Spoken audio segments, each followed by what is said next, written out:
ಎಲ್ಲರಿಗೂ ಯೂಟ್ಯೂಬ್ ಚಾನಲ್ಗೆ ಸ್ವಾಗತ.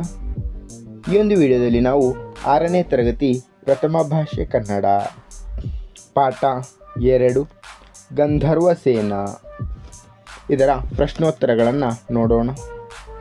ಪದಗಳ ಅರ್ಥ: ಒಡ್ಡೋಲಗ ರಾಜಸಭೆ, ದರ್ಬಾರು, ರೋದನ ಅಳುವಿಕೆ, ಪ್ರಲಾಪ, ಚುಂಬನ ಮುತ್ತು, ಉದ್ಗರಿಸು ಹೇಳು, ಹೊರಗೆಡಹು, ಪರಿಸಮಾಪ್ತಿ ಮುಕ್ತಾಯ, ಕೊನೆ, ಶೋಕ ಅಳಲು, ದುಃಖ, ಗದ್ಗದ ಕಂಠ, ನಿಂತು ನಿಂತು ಬರುವ ಅಸ್ಪಷ್ಟವಾದ ಮಾತು, ಬಿಗಿದ ಕಂಠ, ಅಂತಃಪುರ ರಾಣಿವಾಸ, ನಿಟ್ಟುಸಿರು ದೀರ್ಘವಾಗಿ ಬಿಡುವ ಉಸಿರು, ನಿಡಿದಾದ ಶ್ವಾಸ, ಬಡಪಾಯಿ ಅಶಕ್ತ, ದುರ್ಬಲ, ತೀರಿಕೊಳ್ಳು ಗತಿಸು,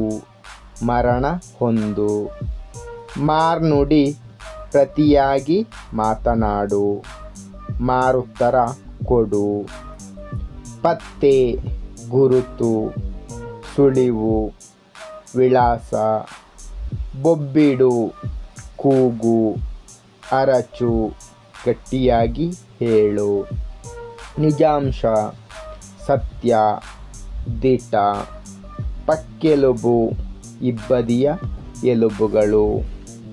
ಮುಂದಿನ ಭಾಗ: ಸರಿಯಾದ ಪದಗಳನ್ನು ಆಯ್ಕೆ ಮಾಡಿ ಬಿಟ್ಟ ಸ್ಥಳ ತುಂಬಿರಿ. ಮೊದಲನೇ ಪ್ರಶ್ನೆ: ರಾಜನು ಡ್ಯಾಶ್ವನ್ನು ಅಲ್ಲಿಗೆ ಪರಿಸಮಾಪ್ತಿಗೊಳಿಸಿದ. ಆಯ್ಕೆಗಳು: ಒಡ್ಡೋಲಗ, ಬಡ್ಡೋಲಗ, ಓಡೋಲಗ. ಸರಿಯಾದ ಉತ್ತರ ಒಡ್ಡೋಲಗ. ಎರಡನೆಯ ವಾಕ್ಯ: ಸೇವಕಿ ಡ್ಯಾಶ್ ಬುದ್ಧಿಯವಳು. ಆಯ್ಕೆಗಳು: ಮುರುಕು, ತಳುಕು, ಚುರುಕು. ಸರಿಯಾದ ಉತ್ತರ ಚುರುಕು. ಮೂರನೆಯ ವಾಕ್ಯ: ಮಂತ್ರಿ ಅರಮನೆಗೆ ಬಂದು ರಾಜನ ಕಾಲಿಗೆ ಬಿದ್ದು ಡ್ಯಾಶ್ ಹೇಳಿದ. ಆಯ್ಕೆಗಳು: ನಿಜಾಂಶ, ಸಾರಾಂಶ, ಮಿಥ್ಯಾಂಶ. ಸರಿಯಾದ ಉತ್ತರ ನಿಜಾಂಶ. ನಾಲ್ಕನೇ ವಾಕ್ಯ: ರಾಜನಿಗೆ ಗಂಧರ್ವಸೇನ ತೀರಿದ ವಿಷಯ ತಿಳಿಸಿದ್ದು ಡ್ಯಾಶ್. ಆಯ್ಕೆಗಳು: ಮಂತ್ರಿ, ರಾಣಿ, ಸೇವಕಿ. ಸರಿಯಾದ ಉತ್ತರ ಮಂತ್ರಿ. ಐದನೇ ವಾಕ್ಯ: ಅಂತಃಪುರ ಇದರ ಅರ್ಥ ಡ್ಯಾಶ್. ಆಯ್ಕೆಗಳು: ರಾಣಿವಾಸ, ಸೇವಕಿಯರ ವಾಸ, ರಾಜಗೃಹ. ಸರಿಯಾದ ಉತ್ತರ ರಾಣಿವಾಸ.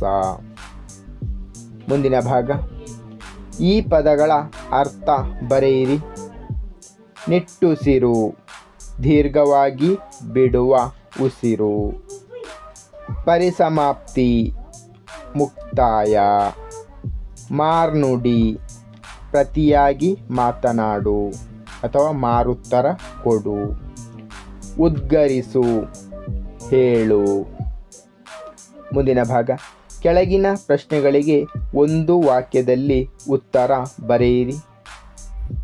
ಮೊದಲನೆಯ ಪ್ರಶ್ನೆ: ಮಂತ್ರಿ ಅಳುತ್ತಾ ರಾಜನ ಬಳಿ ಏನೆಂದು ಹೇಳಿದ? ಉತ್ತರ: ಮಂತ್ರಿ ಅಳುತ್ತಾ ರಾಜನ ಬಳಿ ಗಂಧರ್ವಸೇನರು ತೀರಿಕೊಂಡರಂತೆ ಎಂದು ಹೇಳಿದ. ಎರಡನೇ ಪ್ರಶ್ನೆ: ಗಂಧರ್ವಸೇನ ಯಾರು? ಉತ್ತರ: ಗಂಧರ್ವಸೇನ ಮಡಿವಾಳ್ತಿಯ ಪ್ರೀತಿಯ ಕತ್ತೆ. ಮೂರನೇ ಪ್ರಶ್ನೆ: ಗಂಧರ್ವಸೇನ ತೀರಿಕೊಂಡ ವಿಷಯವನ್ನು ರಾಜ ಯಾರಿಗೆ ಹೇಳಿದ? ಉತ್ತರ: ಗಂಧರ್ವಸೇನ ತೀರಿಕೊಂಡ ವಿಷಯವನ್ನು ರಾಜ ರಾಣಿವಾಸದವರಿಗೆ ಹೇಳಿದ. ನಾಲ್ಕನೆಯ ಪ್ರಶ್ನೆ: ರಾಣಿಯ ಸೇವಕಿ ಏನೆಂದು ಆಲೋಚನೆ ಮಾಡಿದಳು? ಉತ್ತರ: ರಾಣಿಯ ಸೇವಕಿ ನಮ್ಮ ಮಹಾರಾಜರಿಗೂ ಆ ಗಂಧರ್ವಸೇನರಿಗೂ ಏನು ಸಂಬಂಧ ಎಂದು ಆಲೋಚನೆ ಮಾಡಿದಳು. 5ನೇ ಪ್ರಶ್ನೆ: ರಾಣಿಯರು ನಗಲು ಕಾರಣವೇನು? ಉತ್ತರ: ರಾಜ ಮತ್ತು ಅವರ ಆಸ್ಥಾನಿಕರ ಮೂರ್ಖತನಕ್ಕೆ ರಾಣಿಯರು ನಕ್ಕರು. ಮುಂದಿನ ಭಾಗ: ಕೆಳಗಿನ ಪ್ರಶ್ನೆಗಳಿಗೆ 5-6 ವಾಕ್ಯಗಳಲ್ಲಿ ಉತ್ತರಿಸಿ. ಮೊದಲನೆಯ ಪ್ರಶ್ನೆ: ರಾಜನ ಒಡ್ಡೋಲಗದಲ್ಲಿ ನಡೆದ ಪ್ರಸಂಗವನ್ನು ವಿವರಿಸಿರಿ. ಉತ್ತರ: ರಾಜನ ಒಡ್ಡೋಲಗದಲ್ಲಿ ನಡೆದ ಪ್ರಸಂಗವೆಂದರೆ, ರಾಜ ಒಡ್ಡೋಲಗದಲ್ಲಿರುವಾಗ ಮಂತ್ರಿ ಗಟ್ಟಿಯಾಗಿ ಅಳುತ್ತಾ ಬಂದು ಸಿಂಹಾಸನವನ್ನು ಚುಂಬಿಸಿ ಭೂಮಿಯನ್ನು ಮುಟ್ಟಿ ನಮಸ್ಕರಿಸಿ ತನ್ನ ನಾಲಿಗೆಯನ್ನು ಉದ್ದ ಮಾಡಿ, ಮಹಾರಾಜರೇ, ಗಂಧರ್ವಸೇನರು ತೀರಿಕೊಂಡರಂತೆ ಎಂದು ಉದ್ಘರಿಸುತ್ತಾ ಮೂರ್ಛೆ ಹೋದ. ರಾಜನು ಒಡ್ಡೋಲಗವನ್ನು ಅಲ್ಲಿಗೆ ಪರಿಸಮಾಪ್ತಿಗೊಳಿಸಿ ಕಣ್ಣೀರನ್ನು ಸುರಿಸುತ್ತಾ ಗಂಧರ್ವಸೇನರ ಆತ್ಮಶಾಂತಿಗಾಗಿ 4 ದಿನಗಳ ಕಾಲ ರಾಜ್ಯಾದ್ಯಂತ ಎಲ್ಲರೂ ಶೋಕಾಚರಣೆ ಮಾಡಬೇಕೆಂದು ಆಜ್ಞಾಪಿಸಿದನು. ಮಂತ್ರಿಯ ಆರೈಕೆಗೆ ವೈದ್ಯರನ್ನು ಕರೆಸಿ ಉಪಚರಿಸುವಂತೆ ರಾಜಭಟರಿಗೆ ತಿಳಿಸಿ ಅಂತಃಪುರಕ್ಕೆ ಬಂದು ಅಲ್ಲಿ ಕರುಳು ಕಿತ್ತು ಬರುವಂತೆ ಅಳತೊಡಗಿದನು. 2ನೇ ಪ್ರಶ್ನೆ: ಗಂಧರ್ವಸೇನರು ಯಾರು ಎಂಬುದನ್ನು ತಿಳಿಯಲು ಮಂತ್ರಿಯು ಮಾಡಿದ ಪ್ರಯತ್ನಗಳೇನು? ಉತ್ತರ: ಗಂಧರ್ವಸೇನರು ಯಾರು ಎಂಬುದನ್ನು ತಿಳಿಯಲು ಮೊದಲು ಮಂತ್ರಿ ಆ ಸೇನಾಪಡೆಯ ಮುಖ್ಯಸ್ಥನನ್ನು ಕೇಳಿದ, ಯಾರು ಈ ಗಂಧರ್ವಸೇನ ಎಂದು. ನಂತರ ಆ ಮುಖ್ಯಸ್ಥನು, ನನಗೂ ತಿಳಿದಿಲ್ಲ, ನನಗೆ ಈ ವಿಷಯವನ್ನು ತನ್ನ ಹೆಂಡತಿ ತಿಳಿಸಿದಳು ಎಂದು ಹೇಳಿದ. ನಂತರ ಮಂತ್ರಿ ಪಡೆಯ ಮುಖ್ಯಸ್ಥನ ಹೆಂಡತಿಗೆ ವಿಚಾರಿಸಲಾಗಿ ಅವಳು, ನನಗೆ ಆ ವಿಷಯವು ಮಡಿವಾಳ್ತಿಯಿಂದ ತಿಳಿಯಿತು ಎಂದು ಹೇಳಿದಳು. ನಂತರ ಮಂತ್ರಿ ಮಡಿವಾಳ್ತಿಯನ್ನು ವಿಚಾರಿಸಿದಾಗ ಅವಳು ಗಂಧರ್ವಸೇನ ತನ್ನ ಪ್ರೀತಿಯ ಕತ್ತೆ ಎಂದು ನುಡಿದಳು. ಈ ರೀತಿಯಾಗಿ ಸೇನಾಪಡೆಯ ಮುಖ್ಯಸ್ಥರಿಂದ ಹಿಡಿದು ಮಡಿವಾಳ್ತಿಯವರೆಗೆ ವಿಚಾರಿಸಿ ವಿಷಯ ತಿಳಿಸಿದರು. ಮುಂದಿನ ಭಾಗ: ಸಂದರ್ಭ ಸಹಿತ ವಿವರಿಸಿರಿ. ಮೊದಲನೆಯ ವಾಕ್ಯ: ಮಹಾರಾಜರೇ, ಗಂಧರ್ವಸೇನರು ತೀರಿಕೊಂಡರಂತೆ. ಉತ್ತರ: ಆಯ್ಕೆ: ಈ ವಾಕ್ಯವನ್ನು ಜಾನಪದ ಕಥೆಯಿಂದ ಸಂಗ್ರಹಿಸಲಾದ ಗಂಧರ್ವಸೇನ ಎಂಬ ಕಥೆಯಿಂದ ಆರಿಸಲಾಗಿದೆ. ಸಂದರ್ಭ: ಈ ಮಾತನ್ನು ರಾಜ ಒಡ್ಡೋಲಗದಲ್ಲಿದ್ದಾಗ ಮಂತ್ರಿಯು ಬಂದು ಹೇಳುವ ಸಂದರ್ಭವಾಗಿದೆ. ವಿವರಣೆ: ಒಂದು ದಿನ ಒಬ್ಬ ರಾಜ ಒಡ್ಡೋಲಗದಲ್ಲಿದ್ದಾಗ ಅವನ ಮಂತ್ರಿ ಗಟ್ಟಿಯಾಗಿ ಅಳುತ್ತಾ ಬಂದನು. ರಾಜ ಕಾರಣವೇನೆಂದು ಪ್ರಶ್ನಿಸಿದಾಗ ಮಂತ್ರಿಯು ಸಿಂಹಾಸನವನ್ನು ಚುಂಬಿಸಿ ಭೂಮಿಯನ್ನು ಮುಟ್ಟಿ ನಮಸ್ಕರಿಸಿ ತನ್ನ ನಾಲಗೆಯನ್ನು ಉದ್ದ ಮಾಡಿ, ಮಹಾರಾಜರೇ, ಗಂಧರ್ವಸೇನರು ತೀರಿಕೊಂಡರಂತೆ ಎಂದು ಹೇಳಿದನು. 2ನೇ ಪ್ರಶ್ನೆ: ಸ್ವಾಮಿ, ಅವರು ಯಾರು, ಏನಾಗಿದ್ದರು ಎಂದು ನನಗೆ ತಿಳಿಯದು. ಆಯ್ಕೆ: ಈ ವಾಕ್ಯವನ್ನು ಜಾನಪದ ಕಥೆಗಳಿಂದ ಸಂಗ್ರಹಿಸಲಾದ ಗಂಧರ್ವಸೇನ ಎಂಬ ಕಥೆಯಿಂದ ಆರಿಸಿಕೊಳ್ಳಲಾಗಿದೆ. ಸಂದರ್ಭ: ಈ ವಾಕ್ಯವನ್ನು ಪಡೆಯ ಮುಖ್ಯಸ್ಥ ಮಂತ್ರಿಗೆ ಗಂಧರ್ವಸೇನನ ಬಗ್ಗೆ ಹೇಳುತ್ತಾ ಈ ವಾಕ್ಯವನ್ನು ಹೇಳಿದ್ದಾನೆ. ವಿವರಣೆ: ಗಂಧರ್ವಸೇನ ಯಾರು ಎಂಬುದು ತನಗೇನೂ ತಿಳಿದಿಲ್ಲವೆಂದು, ಅವರು ಏನಾಗಿದ್ದರು ಎಂದು ಕೂಡ ತನಗೆ ಗೊತ್ತಿಲ್ಲ ಎಂಬ ಬಗ್ಗೆ ಮಂತ್ರಿಯವರಿಗೆ ತಿಳಿಸಿದನು. ತನ್ನ ಹೆಂಡತಿ ಹೇಳಿದ ವಿಷಯವನ್ನು ತಮಗೆ ತಿಳಿದಿರಲೆಂದು ಹೇಳಿದೆ ಎಂಬುದಾಗಿ ಹೇಳುತ್ತಾನೆ. ಪಡೆಯ ಮುಖ್ಯಸ್ಥನ ಮೂರ್ಖತನ ಇಲ್ಲಿ ತಿಳಿದು ಬಂದಿದೆ. 3ನೇ ವಾಕ್ಯ, ನಿನ್ನೆ ರಾತ್ರಿ ಕಣ್ಣು ಮುಚ್ಕೊಂಬಿಟ್ಟ. ಆಯ್ಕೆ: ಈ ವಾಕ್ಯವನ್ನು ಜಾನಪದ ಕಥೆಯಿಂದ ಸಂಗ್ರಹಿಸಲಾದ ಗಂಧರ್ವಸೇನ ಎಂಬ ಕಥೆಯಿಂದ ಆರಿಸಲಾಗಿದೆ.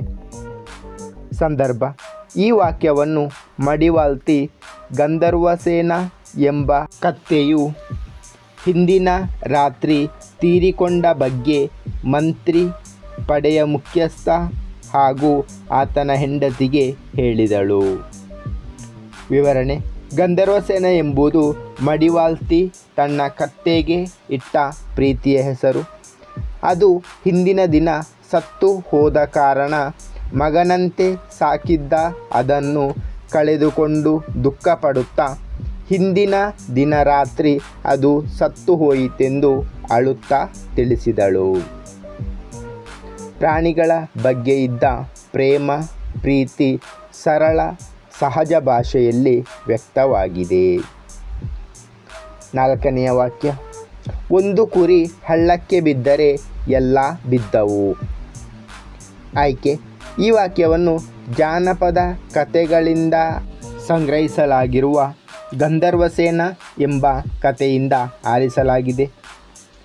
ಸಂದರ್ಭ: ಈ ವಾಕ್ಯವನ್ನು ಕಥೆಯ ಸಂಕಲನಕಾರರು ರಾಜ ಹಾಗೂ ಆತನ ಆಸ್ಥಾನಿಕರ ಮೂರ್ಖತನದ ಬಗ್ಗೆ ಬರೆಯುತ್ತಾ ಗಂಧರ್ವಸೇನ ಬಗ್ಗೆ ನಿಜಾಂಶ ತಿಳಿದಾಗ ರಾಣಿ ವಾಸದಲ್ಲಿ ಉಂಟಾದ ನಗುವನ್ನು ಕಂಡು ಬರೆದಿದ್ದಾರೆ. ವಿವರಣೆ: ಕುರಿಗಳು ಯಾವಾಗಲೂ ಕತ್ತು ಬಗ್ಗಿಸಿ ಹೋಗುತ್ತಿರುತ್ತವೆ. ಮುಂದೆ ಹೋಗುವ ಕುರಿ ಹೇಗೆ ಸಾಗುವುದೋ ಅದನ್ನೇ ಇತರ ಕುರಿಗಳು ಹಿಂಬಾಲಿಸುವುವು. ಮೂರ್ಖತನಕ್ಕೆ ಉದಾಹರಣೆಯಾಗಿದೆ. ಈ ಗಾದೆಯನ್ನು ಇಲ್ಲಿ ವಿವರಿಸಲಾಗಿದೆ. ಮುಂದಿನ ಭಾಗ, ಕೆಳಗಿನವುಗಳನ್ನು ನುಡಿಗಟ್ಟು, ಗಾದೆ, ಒಗಟುಗಳಾಗಿ ವಿಂಗಡಿಸಿ ಬರೆಯಿರಿ. ನುಡಿಗಟ್ಟುಗಳು: ಮೂಗು ತೂರಿಸು, ಕಾಲಿಗೆ ಬುದ್ಧಿ ಹೇಳು, ಬೆನ್ನಿಗೆ ಚೂರಿ ಹಾಕು, ತಲೆ ಹಾಕು, ಕರುಳು ಹಿಂಡು, ಮಂಕು ಬೂದಿ. ಗಾದೆಗಳು: ಕೇಳಿದ ಕಿವಿ ಊರಿಗೆ ಮಾರಿ ತಂದೀತು, ಒಂದು ಕುರಿ ಹಳ್ಳಕ್ಕೆ ಬಿದ್ದರೆ ಎಲ್ಲ ಬಿದ್ದವು, ಮುಚ್ಚಿಟ್ಟಿದ್ದು ಮಣ್ಣಿನ ಪಾಲು. ಒಗಟುಗಳು: ದಾಸ್ ಬುರುಡೆ ದೌಲತ್ ಬುರುಡೆ, ಲೋಕಕ್ಕೆಲ್ಲ ಎರಡೇ ಬುರುಡೆ. ಚಿನ್ನದ ಪೆಟ್ಟಿಗೆಯಲ್ಲಿ ಬೆಳ್ಳಿ ಲಿಂಗ, ಚಿಕ್ಕ ತೋಟ ಚೂರು ಕಸ ಬಿದ್ದರೆ ಹಾಳು. ಮುಂದಿನ ಭಾಗ, ಅಭ್ಯಾಸ. ವಚನ ಬದಲಿಸಿ ಬರೆಯಿರಿ. ಅಂದರೆ ಏಕವಚನ ಬಹುವಚನಗಳನ್ನು ಬರಿಬೇಕು. ಗಿಡ, ಗಿಡಗಳು. ತಮ್ಮಂದಿರು, ತಮ್ಮ. ಪತ್ರಗಳು, ಪತ್ರ. ಮಗು, ಮಕ್ಕಳು. ಮುಂದಿನ ಭಾಗ, ಪುಲ್ಲಿಂಗ ಅಥವಾ ಸ್ತ್ರೀಲಿಂಗ ರೂಪಕ್ಕೆ ಪರಿವರ್ತಿಸಿ ಬರೆಯಿರಿ. ಅವನು, ಅವಳು, ಇವಳು, ಇವನು. ಗೌಡತಿ, ಗೌಡ. ಶರಣ, ಶರಣೆ. ಮುಂದಿನ ಭಾಗ, ಕೆಳಗಿನವುಗಳಿಗೆ 4 ಉದಾಹರಣೆಗಳನ್ನು ಕೊಡಿರಿ. ಮೊದಲನೆಯದು ಅನ್ವರ್ಥನಾಮ. ವಿಜ್ಞಾನಿ, ವ್ಯಾಪಾರಿ, ವಿದ್ಯಾರ್ಥಿ, ಶಿಕ್ಷಕ. ರೂಢನಾಮ: ಬೆಟ್ಟ, ನದಿ, ಗಂಡಸು, ಮಗು. ಅಂಕಿತನಾಮ: ರಾಮ, ಕಾವೇರಿ, ಶರಾವತಿ, ಬೆಂಗಳೂರು. ಧನ್ಯವಾದಗಳು. ಇಷ್ಟವಾದರೆ ಲೈಕ್ ಮಾಡಿ, ಶೇರ್ ಮಾಡಿ. ಹೆಚ್ಚಿನ ವಿಡಿಯೋಗಳಿಗಾಗಿ ಚಾನಲನ್ನು ಉಚಿತವಾಗಿ